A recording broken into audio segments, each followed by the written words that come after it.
Good morning. Welcome to Church on the Net. It is early Sunday morning. I got up early today, made Monica some breakfast in bed and myself. But it was good. It's a good day. So here is my thought for you today, and it's one that is thrown around really loosely today, and that is the concept of love. And we're going to look at 1 Corinthians 13 and just the first part of it, kind of, because I just think it's an amazing verse. I memorized it a long time ago, but I want to look at it. It's got so much in it, and it starts out really cool, I think, because it actually starts a little bit before verse 1 and 13 in the last of 12, and it says, "And now I will show you a most excellent way. If I speak in the tongue of men and angels and have not love, I gain nothing.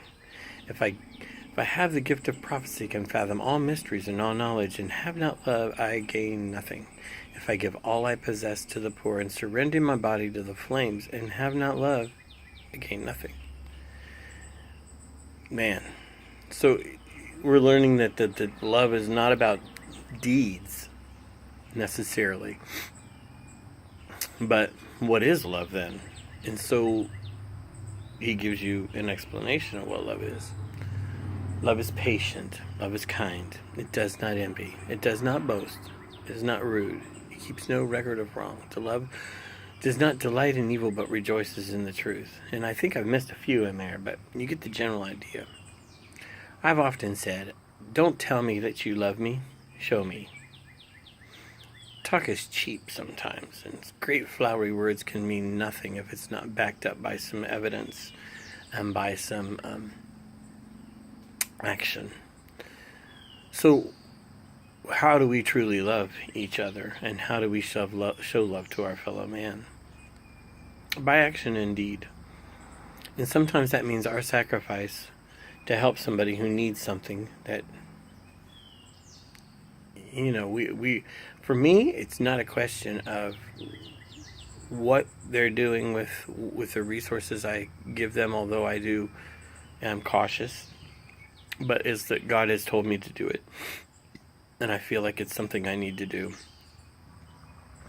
This ministry has survived for over 22 years on the gifts of other people and the gifts that I contribute to it, because I believe in what we do in ministering, not just to men, but also to women who've maybe lost their love of Christ, or maybe they're just struggling, or they've never really been taught how to abide in Christ and stay strong in the Word. So many times when you accept Christ at a church or whatever, they throw a Bible at you and send you on your way, and that just doesn't work.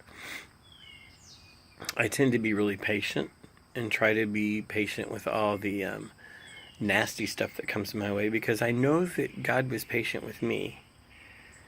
I guess that's how I try to show love, and love people who sometimes people have given up on, or they're arrogant and rude and full of themselves, and I know that's not truly who they are. Or maybe they just feel like they can't survive, or they can't succeed, or they feel like they're a failure, and that's not the case either. We all have circumstances we go through. How do you show love? And is it just words with you, or is it an action? Is it something that you do? I know that many of you that are bigger guys that are into bodybuilding and stuff like that have felt intimidated, or felt like you've been judged when you go into the church, the same way that somebody that is obese or overweight may feel like it. And that's not what the church is for, and that's not what love is about. I often look at it like this.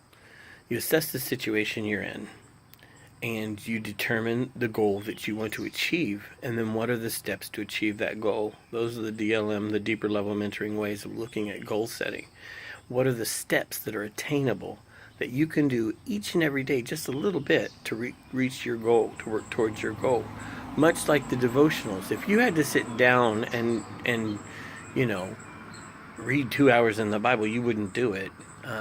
Or you may do it for a couple of times and you wouldn't do it. So the whole devotional guide that you do on your own of reading 10 minutes a day, 3 days a week, with the plan that we have, it works if you do it, because then you eventually work into doing it every day, and then it becomes a good part of yourself, and you see the blessing from it.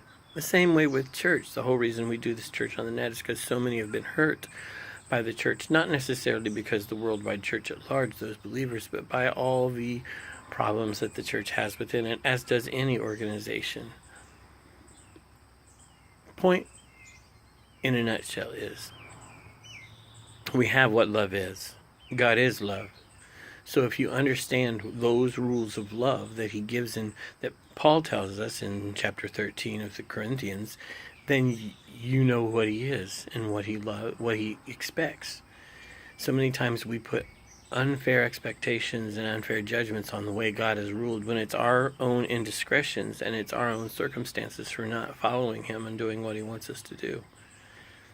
All this to say, love each other, show each other love, and have a great week. Don't forget, we're still doing the fundraiser. If you'd like to support this ministry, let me know. You can do it through Square on the net, or if you just let me know, we'll send you the address. We have a new address now here in Raleigh. So God love you. God bless you. Devotions are coming this week. I hope you stay true, and get a hold of me if you need to. God bless.